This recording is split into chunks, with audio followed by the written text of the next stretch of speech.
नमस्कार, मैं हूं पूजा सिंह और आप देख रहे हैं आर्यन टीवी। चलिए रुक करते हैं आज की कुछ खास खबरों की ओर।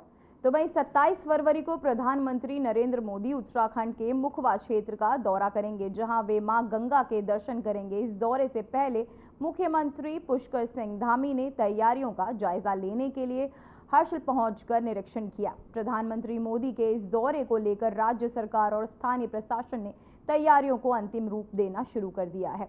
तो वहीं मुखवा में शीतकालीन पर्यटन को बढ़ावा देने के उद्देश्य से इस दौरे को विशेष रूप से महत्वपूर्ण माना जा रहा है। प्रधानमंत्री मोदी के दौरे के दौरान भारत चीन सीमा पर बसे लोगों को गंगोत्री यमुनोत्री धाम के विकास के लिए भी बड़ी घोषणाएं की जा सकती हैं।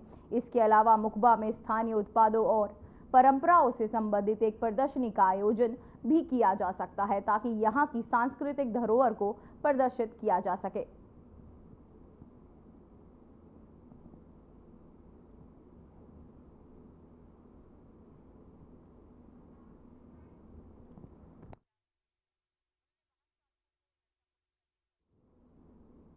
तो वहीं विधानसभा सत्र खत्म होते ही मुख्यमंत्री पुष्कर सिंह धामी हनोल स्थित महासू महाराज के मंदिर में आशीर्वाद लेने पहुंचे, जहां उन्होंने महासू देवता की पूजा अर्चना की। इस दौरान सीएम धामी ने कहा कि हनोल में महासू देवता मंदिर को उत्तराखंड सरकार 5वें धाम के रूप में विकसित करने जा रही है। वहीं इसके लिए राज्य सरकार ने 120 करोड़ की लागत से हनोल का मास्टर प्लान भी तैयार किया है। मास्टर प्लान में भी जरूरत होगी उसे सरकार पूरा करेगी।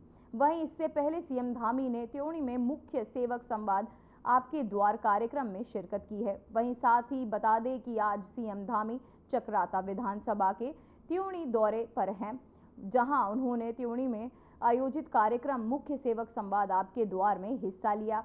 अपने संबोधन में सीएम धामी ने कहा कि जौनसार को विश्व पटल के स्थान पर दिलाने के लिए कई काम किए जा रहे हैं। महासू मंदिर का मास्टर प्लान के तहत विकास किया जा रहा है, ताकि यहां तीर्थाटन और पर्यटन बढ़े।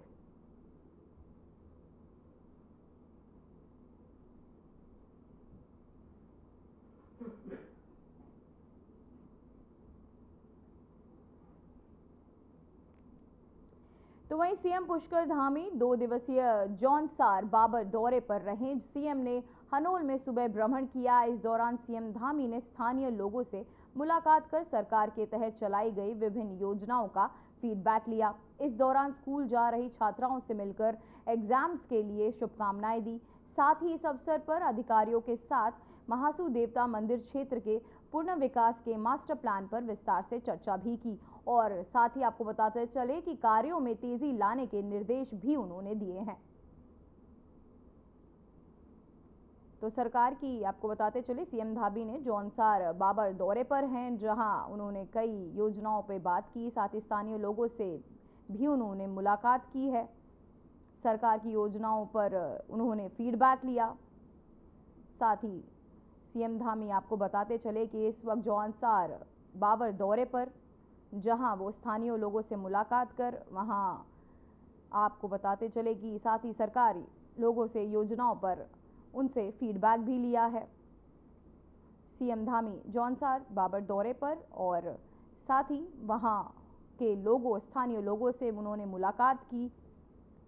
साथ ही सरकार की योजनाओं पर उन्होंने सभी से उसका फीडबैक भी लिया। सीएम धामी साथ ही लोगों से मिले, उनसे सरकार के द्वारा चलाई जा रही योजनाओं पर फीडबैक लिया, बातचीत की। आपको बताते चले कि सीएम धामी इस वक्त जौनसार बाबर दौरे पर और सीएम स्थानीय लोगों से मुलाकात कर रहे हैं। साथ ही उनसे सरकार द्वारा चलाई जा रही योजनाओं का फीडबैक भी ले रहे हैं।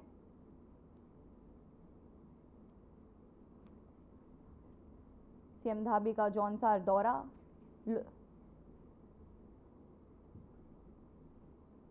तो वह हरिद्वार के रोशानाबाद स्थित विकास भवन सभागार में हेम्प संभावना से समृद्ध कार्यशाला का आयोजन किया गया, जिसमें हरिद्वार से सांसद त्रिवेंद्र सिंह रावत मुख्य अतिथि के रूप में पहुंचे। दीप प्रज्वलन के साथ कार्यशाला की शुरुआत हुई, जिसमें हेल्प यानी फार्म के औद्योगिक और व्यावसायिक उपयोग को लेकर जागरूकता फैलाई गई।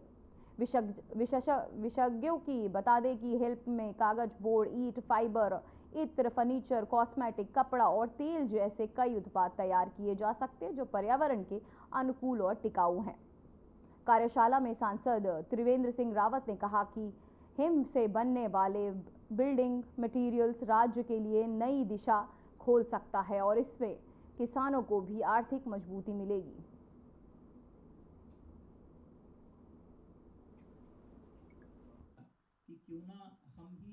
को लेकर ये कार्यशाला थी और गौरव दीक्षित जी और उनकी जो बिजनेस पार्टनर भी कहने ला पार्टनर के जी, उन दोनों ने संयुक्त रूप से इस पे काम शुरू किया है। हमें भी यहाँ जाकर आकर बहुत सारी नई जानकारियां हेम्प के बारे में होती है। नहीं तो जो आम समाज के अंदर जो एक धारणा है भांग को, हेम्प को लेकर, वो इसके बिल्कुल विपरीत है। लेकिन ये भी बात सच है कि भगवान भोलेनाथ पर पूजा में इसका प्रयोग किया जाता है, उनको चढ़ाया जाता है। तो निश्चित रूप से भगवान को जो चीज समर्पित की जा रही है वो कहीं ना कहीं मानव कल्याण की दृष्टि से कह लीजिए कि भगवान उसी का सेवन करते होंगे। हेम्प पर यानी कि भांग जिसको हम बोलचाल की भाषा में बोलते हैं, उस पर इन लोगों ने बिल्डिंग मटेरियल तैयार किया है और इन्होंने अपने गांव में एक होम स्टे भी से तैयार किया है। एक अच्छी शुरुआत है। भांग जो है, सब जानते हैं कि शिव को सब बहुत प्रिय थी, शिव को बहुत प्रिय है। अभी भी हम लोग शिवरात्रि पर या अनेक मौकों पर शिव जी को भांग की पत्तियां चढ़ाते हैं। भगवान शिव को जो भी हम अर्पित करते हैं वो सब मेडिसिनल है। और जो कार्यशाला यहाँ पर आयोजित की गई है, इससे जागरूकता लोगों में आएगी।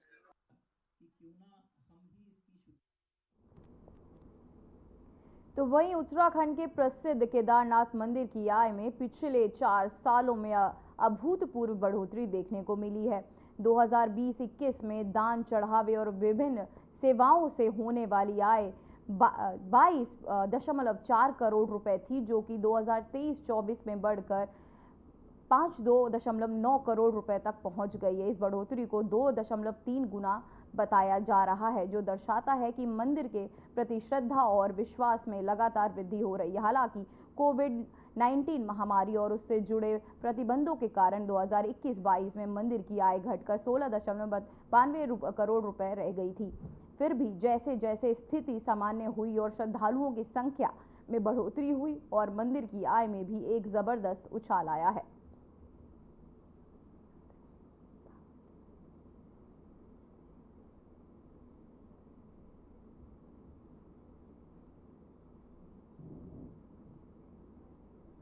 केदारनाथ में आपको बताते चले, श्रद्धालुओं का चढ़ावा बढ़ता हुआ और वहां उनकी आय में बढ़ोतरी मिली है, जहां केदारनाथ मंदिर की आय में वृद्धि हो रही है। आपको बताते चले कि श्रद्धालुओं की संख्या बढ़ रही और 4 सालों में आय में हुई दुगनी।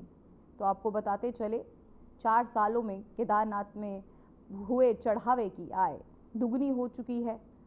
केदारनाथ में श्रद्धालुओं की संख्या लगातार बढ़ती जा रही है। श्रद्धालु जगह जगह से केदारनाथ पहुंच रहे हैं और अपनी आस्था बाबा केदारनाथ की ओर दिखा रहे हैं और बढ़ चढ़कर श्रद्धालु केदारनाथ पहुंच रहे हैं। साथ ही आपको बताते चले, इस वजह से केदारनाथ में श्रद्धालुओं का लगातार आवागमन लगा हुआ है और 4 सालों में आय दुगनी बताई जा रही है। जो चढ़ावे की संख्या है वो 4 सालों में अब उसमें वृद्धि देखी जा रही है। केदारनाथ में श्रद्धालुओं की संख्या बढ़ी, जिससे वहां के चढ़ावे में दोगुनी हो चुकी है और श्रद्धालु मंदिर में की आय में वृद्धि, वहीं केदारनाथ के मंदिर में आपको बताया कि आय में वृद्धि हो चुकी है, जहां केदारनाथ में श्रद्धालुओं की संख्या भी बढ़ी। तो वहीं कैबिनेट मंत्री सुबोध उनियाल ने 30 लाख रुपए तक की लागत के विकासशील कार्यों को स्वीकृति दी। तपोवन क्षेत्र में आपको बताते चले कि लाखों की लागत से लक्ष्मण झूला में गौ घाट और आस्था पथ पे शिलान्यास किया।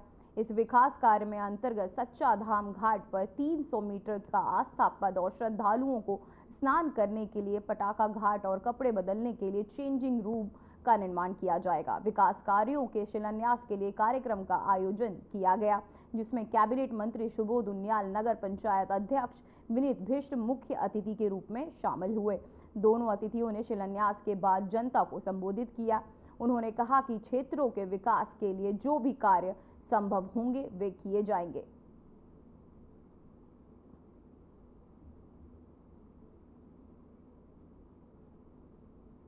तो अब वक्त हो चुका है एक छोटे से ब्रेक का।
और जलमार्ग विभाग के माननीय मंत्री श्री सर्बानंद सोनोवाल जी, भारत सरकार के विदेश एवं वस्त्र मंत्रालय के माननीय राज्य मंत्री श्री पवित्र मार्घेरिटा जी, असम सरकार के उद्योग वाणिज्य आदि विभाग के माननीय मंत्री श्री बिमल बोरा जी, असम सरकार के गृह श्रम कल्याण चाय जनजाति एवं आदिवासी कल्याण विभाग के माननीय मंत्री श्री रुपेश गोवाला जी भी हमारे बीच उपस्थित हैं। अब मैं उपस्थित अतिथिगण से राष्ट्रगान व असम संगीत के लिए कृपया खड़े होने के लिए अनुरोध करूंगी।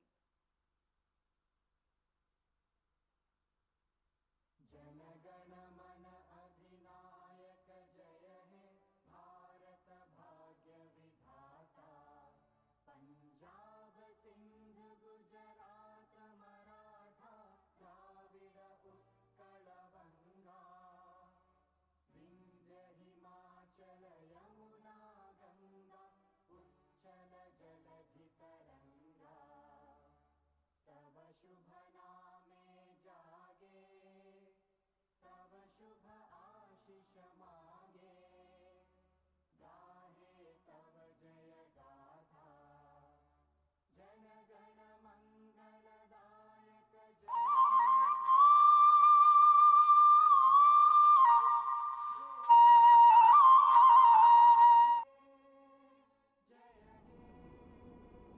ब्रेक के बाद खबरों में एक बार फिर से आपका स्वागत है। तो वहीं कैंसर से जूझ रहे आईपीएस ऑफिसर केवल खुराना का निधन हो गया। उन्होंने दिल्ली के साकेत में स्थित मैक्स अस्पताल में आखिरी सांस ली। आईपीएस अधिकारी केवल खुराना का अंतिम संस्कार हरिद्वार में किया गया। मुख्यमंत्री पुष्कर सिंह धामी ने उन्हें श्रद्धांजलि अर्पित की। वे 2004 बैच के आईपीएस अधिकारी थे। बता दें कि उन्हें तेज तरार अफसरों में से एक माना जाता था। सीनियर आईपीएस केवल खुराना के निधन से पुलिस के साथ प्रदेश को बड़ी क्षति हुई है।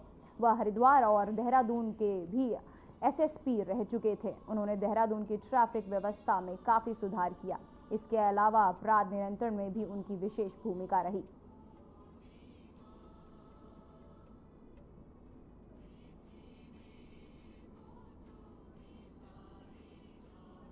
तो वही खबर देहरादून से है, जहां मुख्यमंत्री पुष्कर सिंह धामी ने किशनपुर देहरादून स्थित पुलिस ऑफिसर्स कॉलोनी में पुलिस महानिरीक्षक केवल खुराना के पार्थिव शरीर पर पुष्प चक्र अर्पित कर श्रद्धांजलि दी। साथ ही मुख्यमंत्री ने शोकाकुल परिजनों से मिलकर अपनी शोक संवेदनाएं व्यक्त की।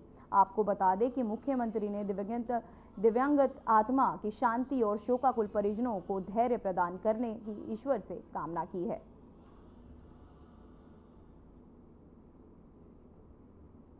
तो वहीं आपको बताते चले कि शोकाकुल परिजनों से मिले पुष्कर सिंह धामी और दिवंगत केवल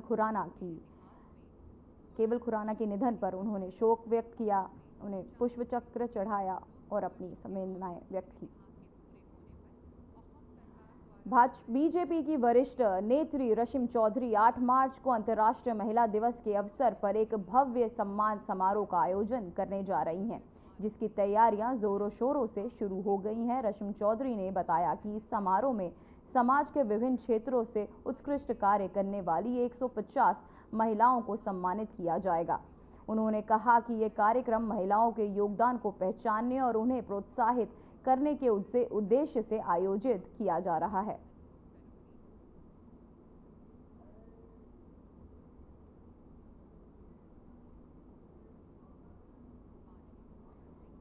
तो वहीं पूर्व विधायक कुंवर प्रणम सिंह चैंपियन की पत्नी रानी देवरानी ने सोशल मीडिया पर वीडियो शेयर कर मुश्किल घड़ी में साथ देने वाले सभी लोगों का दिल से धन्यवाद किया है।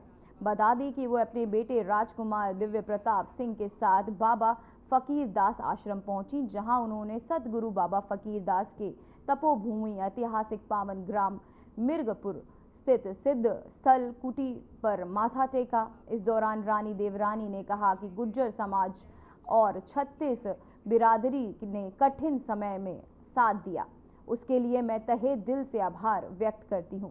उन्होंने बताया कि उन्होंने बाबा से मन्नत मांगी है कि चैंपियन साहब जल्द ही जनता के बीच वापस आ जाएं।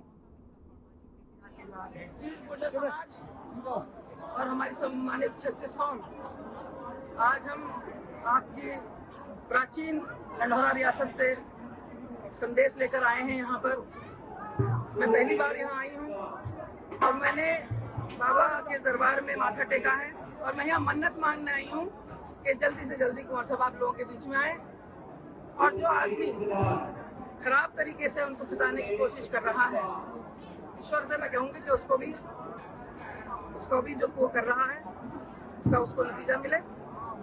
दूसरी चीज ये है कि जिस तरीके से आप लोगों ने हमारा साथ दिया, मैं हृदय से आभारी हूँ और मैं सारी जिंदगी इस बात को भूल नहीं पाऊंगी। जिस तरीके से आप जब मैं अकेली थी तो आप सब लोग मेरे पास आके खड़े हुए, प्रशासन को आपने चुकाया अपने सामने।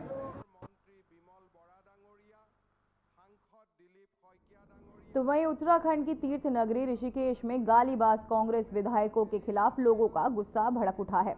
गुस्साए नागरिकों ने आज दून तिहारे पर कांग्रेस के विधायक हरीश धामी और लखपत बुलाटे पर पुतला दहन किया और जोरदार नारेबाजी करते हुए विरोध प्रदर्शन किया। यह विवाद तब शुरू हुआ जब सोशल मीडिया पर कांग्रेस विधायक हरीश धामी का एक वीडियो वायरल हुआ। इस वीडियो में विधायक हरीश धामी एक समाज के वर्ग को गालियां देते हुए सुनाई दे रहे हैं और इस दौरान विधायक लखपत बुटौला भी अब उनके साथ मौजूद हैं। इस आपत्तिजनक वीडियो ने तीर्थ नगरी के लोगों में भारी नाराजगी पैदा कर दी है।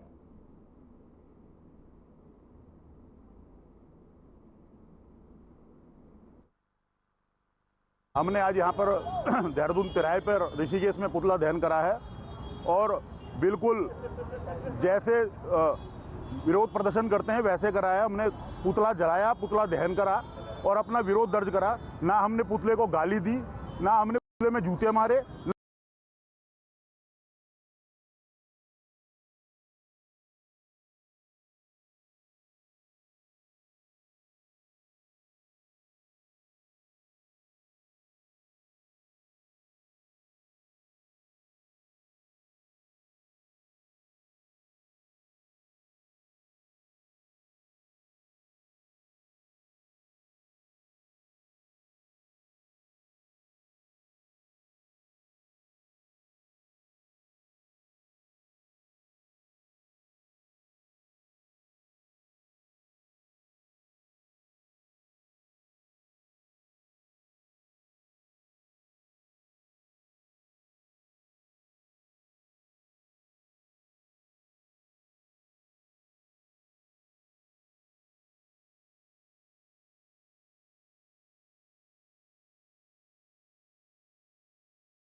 को प्रभावित करता है। उन्हें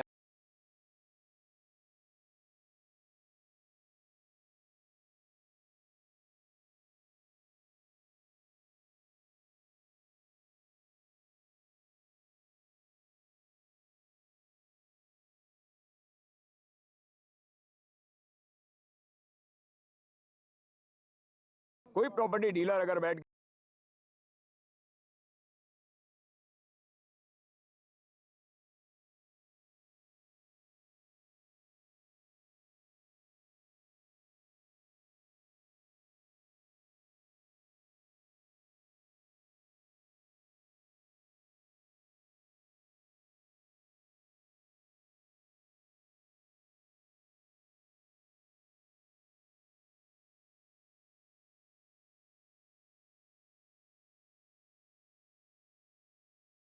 हुए हैं उनको भी हम